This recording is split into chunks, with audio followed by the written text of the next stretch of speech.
Hello everyone. Welcome to For Nurses Preparation YouTube channel. I'm Neeraj Kumar Kathal. Let's begin our today's MCQ session for upcoming nursing recruitment exams. First question. A nurse is preparing to care for a client with potassium deficit.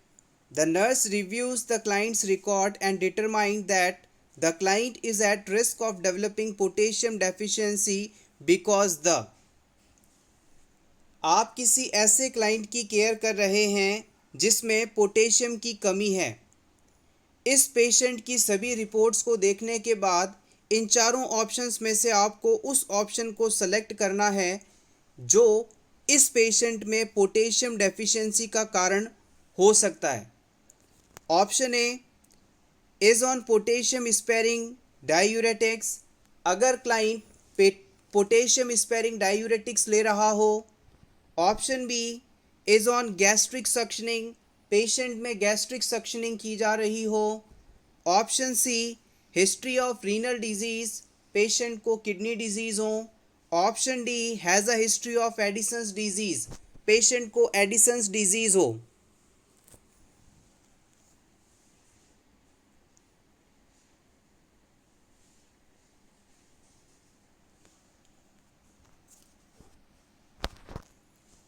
The right answer is option B is on gastric suctioning.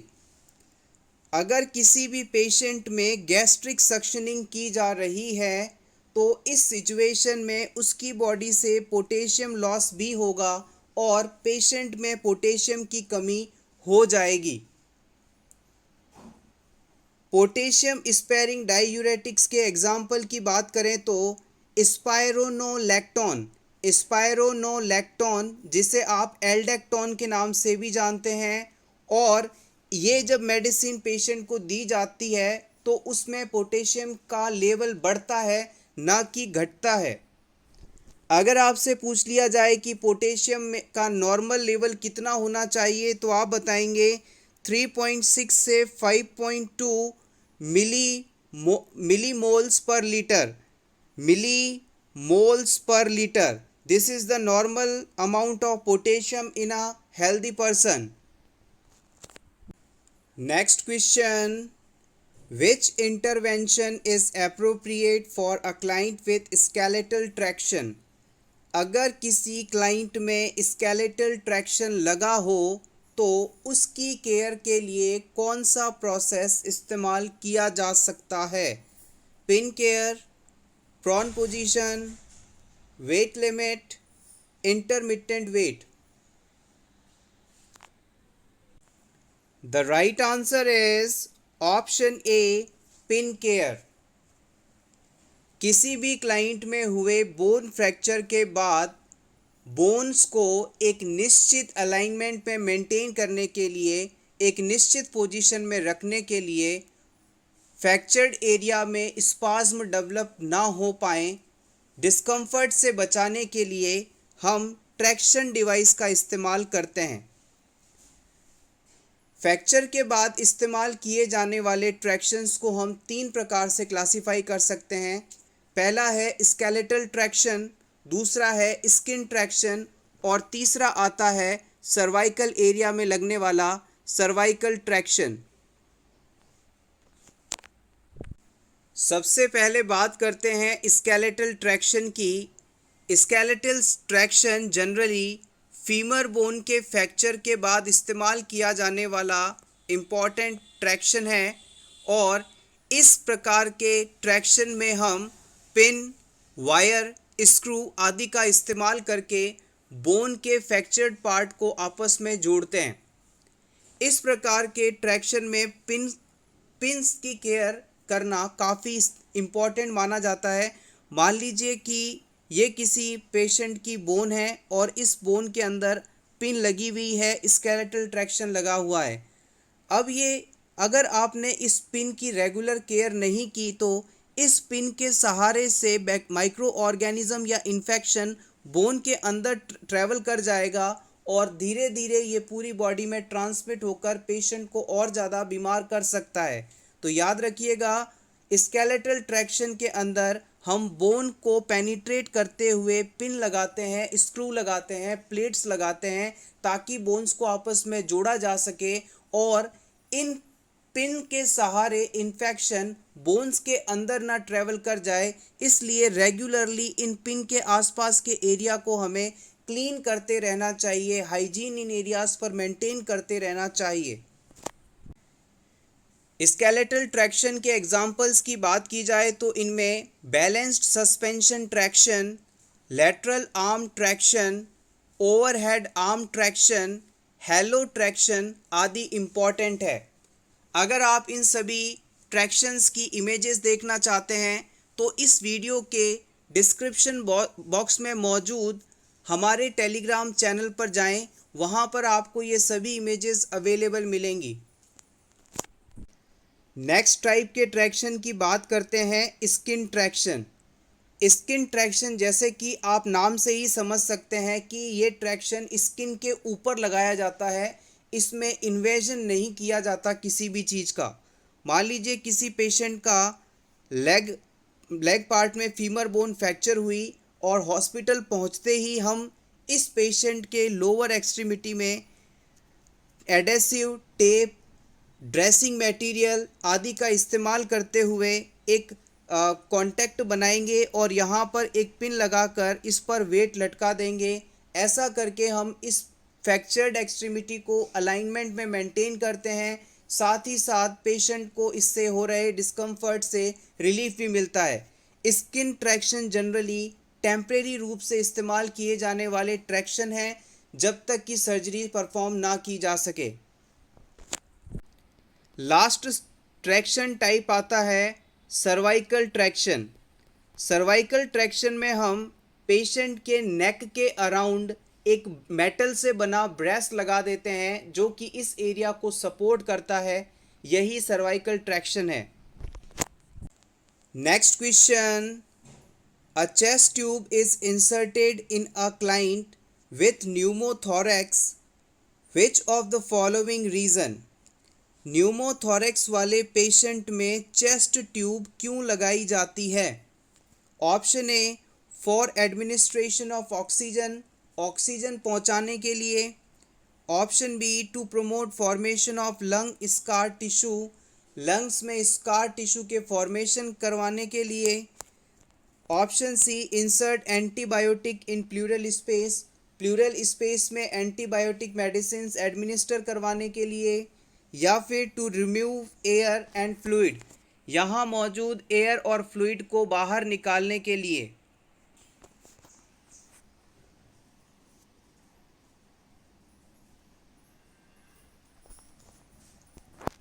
The right answer is option D, to remove air and fluid. आइए इसे थोड़ा समझ लेते हैं। Important condition है, यहाँ से अक्सर क्वेश्चंस पूछे जाते हैं।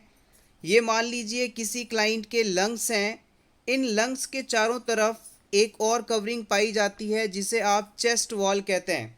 अब इन लंग्स और चेस्ट वॉल के बीच का जो स्पेस है इसे हम प्लूरल कैविटी के नाम से जानते हैं। इस प्लूरल कैविटी में यदि एबनॉर्मल रूप से एयर भर जाए, एयर का एबनॉर्मल एक्यूमुलेशन हो जाए तो ये कंडीशन न्यूमोथोरैक्स कहलाती है। अब यहाँ पर एबनॉर्मली एक्यूमुलेटेड एयर को बाहर निकालने के लिए हम पेशेंट के इस एरिया में एक ट्यूब लगा देते हैं जिसे हम चेस्ट ट्यूब के नाम से जानते हैं। चेस्ट ट्यूब द्वारा धीरे धीरे ये एक्स्ट्रा एयर जो भी है यहाँ पर बाहर निकाल ली जाती है। ये प्रोसेस चेस्ट ट्यूब ड्रेनेज कहलाता है। अगर यहाँ पर प्लूरल कैविटी के अंदर, प्लूरल स्पेस के अंदर ब्लड का एक्यूमुलेशन हो जाए, एबनॉर्मल रूप से यहाँ ब्लड का कलेक्शन हो जाए तो ये कंडीशन हीमोथोरैक्स कहलाती है। और यहाँ पर यदि काइल का एक्यूमुलेशन हो जाए तो ये काइलोथोरैक्स कंडीशन कहलाती है।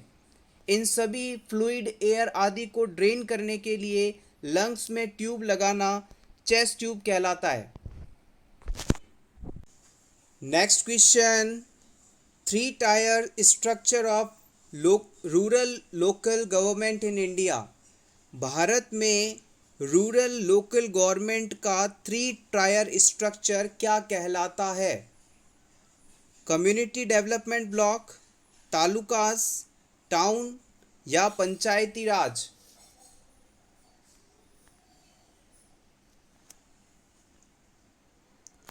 The right answer is option D. It is Panchayati Raj. Indian government ने रूरल एरियाज़ में एडमिनिस्ट्रेशन के लिए जो 3 स्तरीय गवर्नमेंट ऑर्गेनाइजेशन इस्टेब्लिश किया है उसे हम पंचायती राज सिस्टम के नाम से जानते हैं। विलेज लेवल पर जो पंचायत होती है उसे हम ग्राम पंचायत के नाम से जानते हैं। कई सारे विलेजेस पर ब्लॉक लेवल पंचायत काम करती है जिसे हम पंचायत समिति के नाम से जानते हैं, और डिस्ट्रिक्ट लेवल पर जो पंचायत काम करती है उसे हम जिला परिषद के नाम से जानते हैं। ये कुछ बेसिक पॉइंट्स हैं जो आपसे पूछे जा सकते हैं। Next question, the nurse is administering albumin solution to a client. During administration of the solution, nurse should evaluate the client closely for which of the following complication. किसी क्लाइंट में albumin administration के दौरान कौन सी finding आपको closely observe करनी चाहिए जो कि एक कॉम्प्लिकेशन के रूप में आ सकती है? Option A excessive diuresis, option B fluid overload, option C abnormal weight loss, option D dehydration.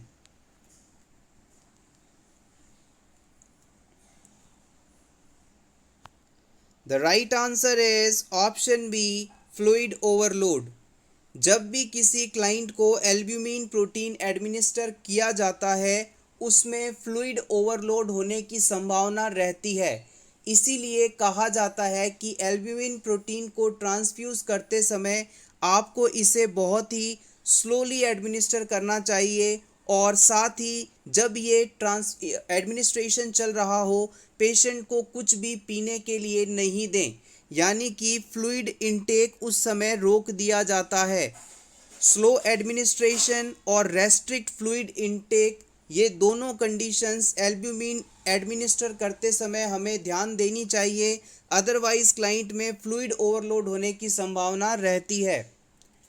Albumin plasma हमारे ब्लड प्लाज्मा में पाया जाने वाला एक इम्पॉर्टेंट प्रोटीन है जो कि ऑनकोटिक प्रेशर को मेंटेन करके रखता है। इसी ऑनकोटिक प्रेशर के कारण फ्लूइड हमारी ब्लड वेसल्स में बना रहता है।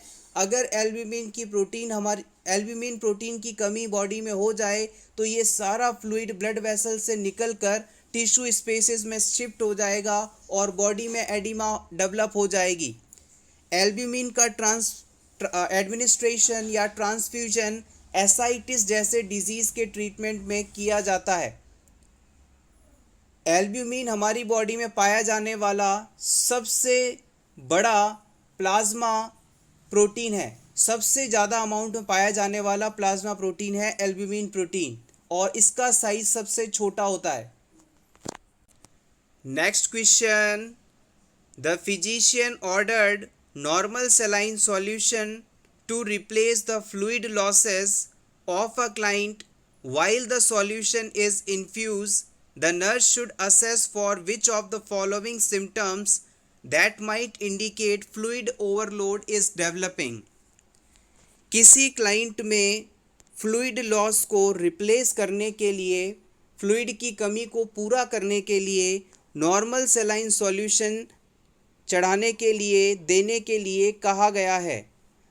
नॉर्मल सेलाइंस को एडमिनिस्टर करते समय किस फाइंडिंग के मिलने पर आप ये मानेंगे कि अब इस पेशेंट में फ्लूइड ओवरलोड वाली सिचुएशन डेवलप हो रही है, यानी इस पेशेंट को इसकी आवश्यकता से ज़्यादा फ्लूइड आपने एडमिनिस्टर कर दिया है। आपके ऑप्शंस हैं increase abdominal girth, option B rapid thready pulse, option C increase urine output, option D crackles on auscultation.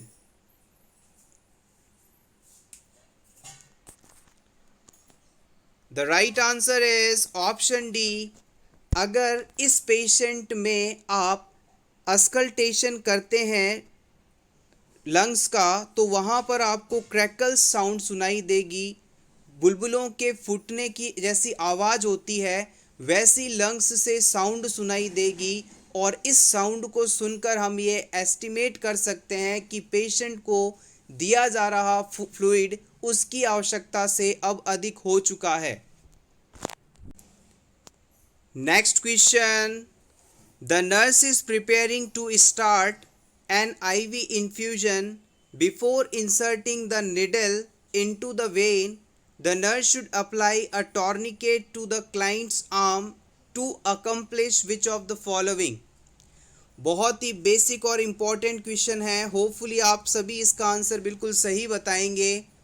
किसी भी पेशेंट में जब आप IV लाइन कनेक्ट करते हैं तो जिस जगह पर आपको IV लाइन कनेक्ट करनी है उससे पहले टॉर्निकेट क्यों बांधा जाता है? टॉर्निकेट क्यों बांधा जाता है जिस जगह पर आपको आईवी लाइन कनेक्ट करनी हो? Option A, distend the vein, vein को डिस्टेंड करने के लिए। Option B, stabilize the vein, vein को स्टेबलाइज करने के लिए। Option C, immobilize the arm, arm को इमोबिलाइज यानी एक जगह स्थिर करने के लिए। Option D, occlude arterial circulation, artery के सर्कुलेशन को रोकने के लिए।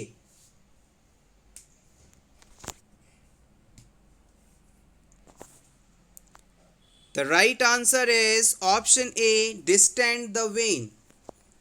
हमेशा याद रखिएगा, ब्लड सैंपल लेने से पहले, कैन्यूला लगाने से पहले या आईवी लाइन डायरेक्ट कनेक्ट करते समय आप साइट ऑफ इंसर्शन से कुछ ऊपर टॉर्निके अप्लाई करते हैं, कोई ट्यूब जैसी स्ट्रक्चर बांधते हैं, तो इसे बांधने से जो पर्टिकुलर वेन है उसके अंदर ब्लड भर जाता है, और ब्लड के भरने से इसका जो साइज़ है कुछ बढ़ जाता है, और फूली हुई वेन के अंदर निडल को इंसर्ट कर पाना, उसे क्लियरली विजुअलाइज कर पाना हमारे लिए इजी रहता है।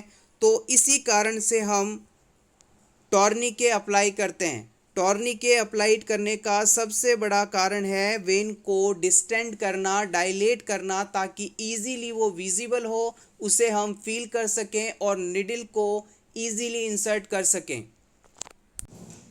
Next and important question, whitish discharge from vagina is seen in? किस डिजीज़ में वेजाइना से वाइटिस डिस्चार्ज देखने को मिलता है? Option A, trichomoniasis. Option B, syphilis. Option C, gonorrhoea. Option D, candidiasis.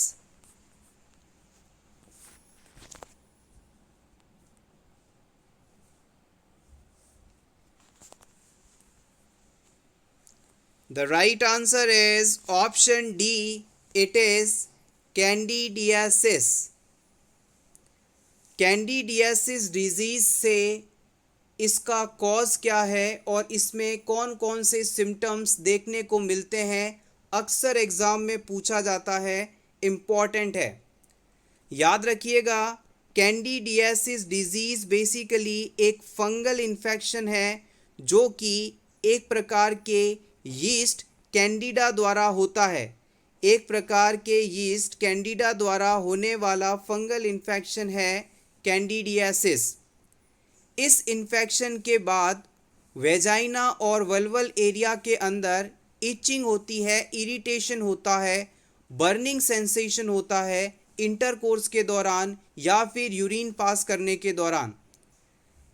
Candidiasis disease में वल्वा एरिया के अंदर रेडनेस और स्वेलिंग हो सकती है, सोर हो सकता है, रैश हो सकता है। इसके अलावा वेजाइना से वाटरी वाइटिस डिस्चार्ज हो सकता है। ओडोर फ्री वेजाइनल डिस्चार्ज होते हैं इस सिचुएशन के अंदर, ये इम्पॉर्टेंट है। नेक्स्ट हम बात करते हैं गोनोरिया डिजीज़ की। गोनोरिया डिजीज़ को आप क्लैप नाम से भी जानते हैं और ये एक सेक्सुअली ट्रांसमिटेड इन्फेक्शन है, सेक्सुअली ट्रांसमिटेड डिजीज़ है। इसका कॉज यदि आपसे पूछा जाए तो आप बताएंगे निजेरिया गोनोरी। निजेरिया गोनोरी नामक बैक्टीरिया के द्वारा गोनोरिया डिजीज़ होता है। ये डिजीज़ मेल और फीमेल दोनों को ही प्रभावित कर सकता है। इस डिजीज़ के सिम्टम्स की बात की जाए तो यूरिनेशन के दौरान पेन फील होना, एबनॉर्मल डिस्चार्ज होना, मेल्स के अंदर पेनिस से और फीमेल के अंदर वेजाइना से। इसके अलावा मेल्स के अंदर गोनोरिया होने पर टेस्टिकुलर पेन होता है, टेस्टिस में पेन होता है, जबकि फीमेल्स में गोनोरिया होने पर लोअर स्टमक एरिया में पेन देखने को मिलता है। Next very important, syphilis. Syphilis disease का कॉजेटिव ऑर्गेनिज्म अक्सर एग्ज़ाम में पूछा जाता है, जो कि है ट्रेपोनिमा पैलिडियम। ट्रिपोनिमा पैलिडियम नामक बैक्टीरिया सिफिलिस डिजीज़ का कॉज माना जाता है। ये भी एक सेक्सुअली ट्रांसमिटेड डिजीज़ है, यानी कि सेक्सुअल कांटेक्ट के थ्रू ये ट्रांसमिट होता है। इस डिजीज़ के होने पर जेनाइटल एरियाज़ के अंदर सोर देखने को मिलते हैं, जो कि जनरली पेनलेस होते हैं। याद रखिएगा, सिफिलिस डिजीज़ के अंदर पेनलेस सोर देखने को मिलते हैं। ऐसे घाव हो जाते हैं जिनमें दर्द नहीं होता। नेक्स्ट बात करते हैं trichomoniasis. Exam point of view से इतना इम्पॉर्टेंट नहीं है। इसे हम ट्रिच नाम से भी जानते हैं, और ये भी एक सेक्सुअली ट्रांसमिटेड इन्फेक्शन है, जो कि पैरासाइट द्वारा ट्रांसमिट होता है। पैरासाइट्स के द्वारा ट्रांसमिट होने वाला सेक्सुअली ट्रांसमिटेड इन्फेक्शन है ट्राइकोमोनियासिस। इसे आप ट्रिच नाम से भी जानते हैं। सिम्टम्स की बात की जाए तो इससे इन्फेक्टेड वुमेन में फाउल स्मेलिंग वेजाइनल डिस्चार्जेस देखने को मिलते हैं। जेनाइटल एरिया में इचिंग और पेन देखने को मिलता है यूरिनेशन के समय। Next question, the parrot like repetition of words spoken by others is known as. जब कोई व्यक्ति दूसरों के द्वारा बोले गए शब्दों को हूबहू बिना किसी पर्पस के बार बार दोहराता रहता है, तो ये कंडीशन क्या कहलाती है? किसी और के बोले शब्दों को तोते की तरह बार बार रिपीट करना क्या कहलाता है? Enmeshment, echopraxia, echolalia, नियोलॉजिज्म।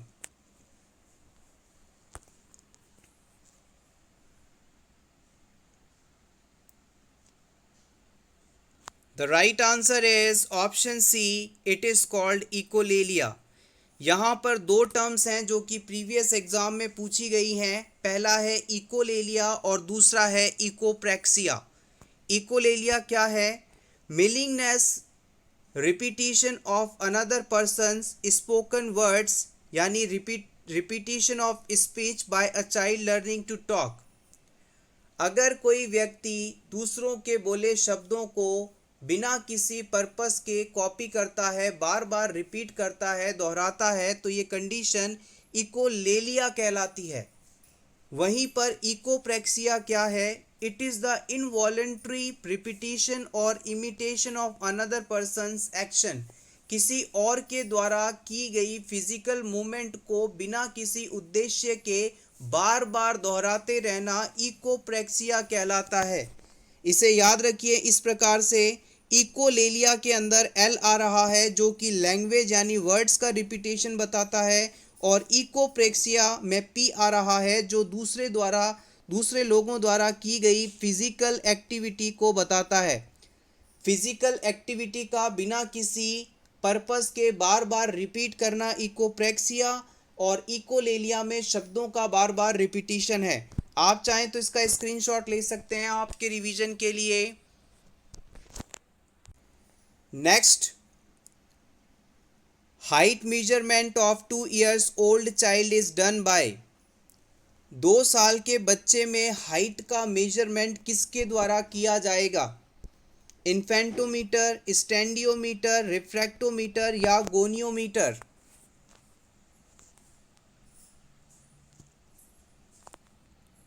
The right answer is option B, it is called स्टेंडियोमीटर।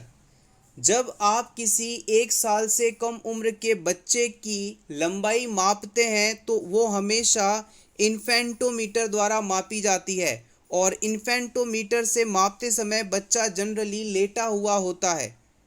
स्टैंडियोमीटर के द्वारा हम 1 साल से ज़्यादा उम्र के बच्चे की लंबाई को माप सकते हैं।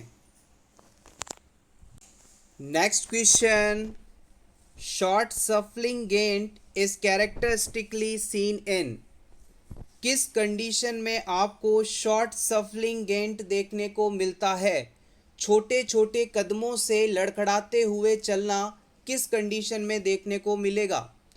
Option A in Alzheimer's disease, option B in Parkinson's disease, option C in multiple sclerosis, option D in myasthenia gravis.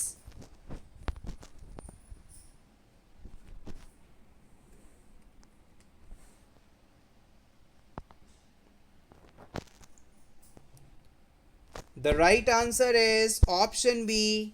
It is seen in Parkinson disease. Parkinson disease में ये फाइंडिंग देखने को मिलती है। पार्किंसन डिजीज़ के अंदर patient के body में डोपामाइन का लेवल कम हो जाता है और नर्व सेल्स डैमेज होने लगती हैं। पार्किंसन बेसिकली एक ब्रेन डिसऑर्डर है जो कि पर्सन की मूवमेंट आदि को प्रभावित करता है। इस प्रकार की डिजीज़ से सफरिंग पर्सन के फेशियल एक्सप्रेशंस बिल्कुल ख़त्म हो जाते हैं। इसी वजह से कहा जाता है कि पार्किंसंस डिजीज़ से सफरिंग पर्सन में मास्क लाइक फेस हो जाता है, यानी चेहरे पर कोई भी एक्सप्रेशंस नहीं होते, किसी भी प्रकार का हाव भाव नहीं होता, एक्सप्रेशन लेस फेस हो जाता है। नेक्स्ट हम बात करते हैं एल्जाइमर्स डिजीज़ की। एल्जाइमर डिजीज़ को हम सेनाइल डिमेंशिया के नाम से भी जानते हैं।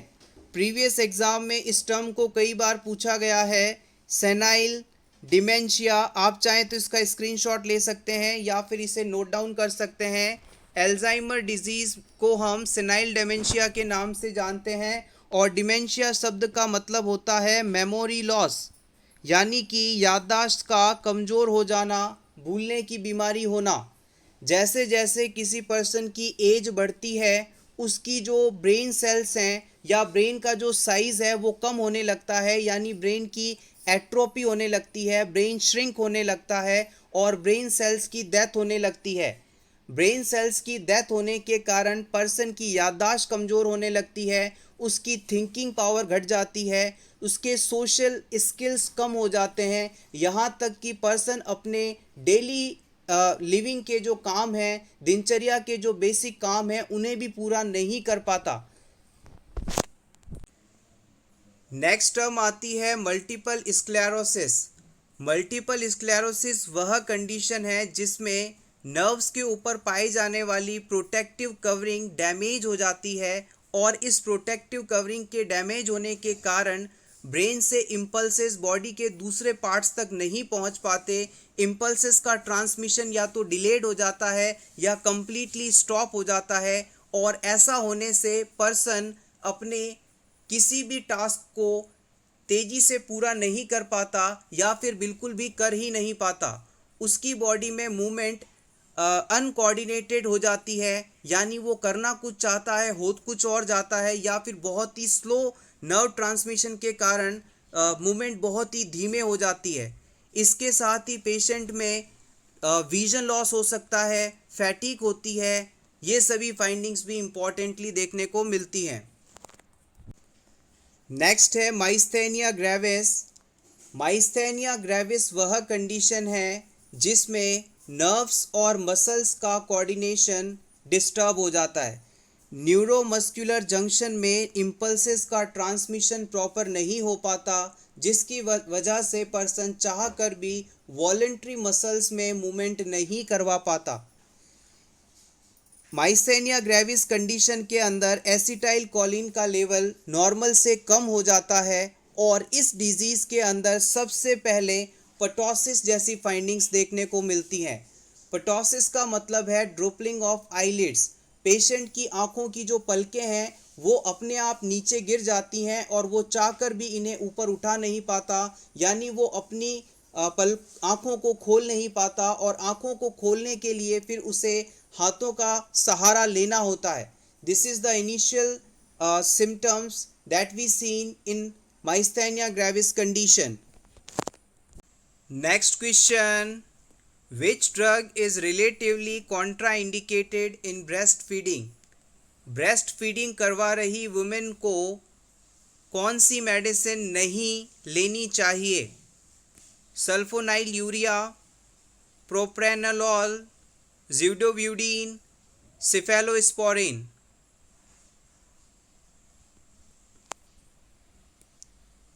The right answer is option A, sulphonylurea. Sulphonylurea type 2 diabetes mellitus के ट्रीटमेंट में इस्तेमाल की जाने वाली ड्रग है।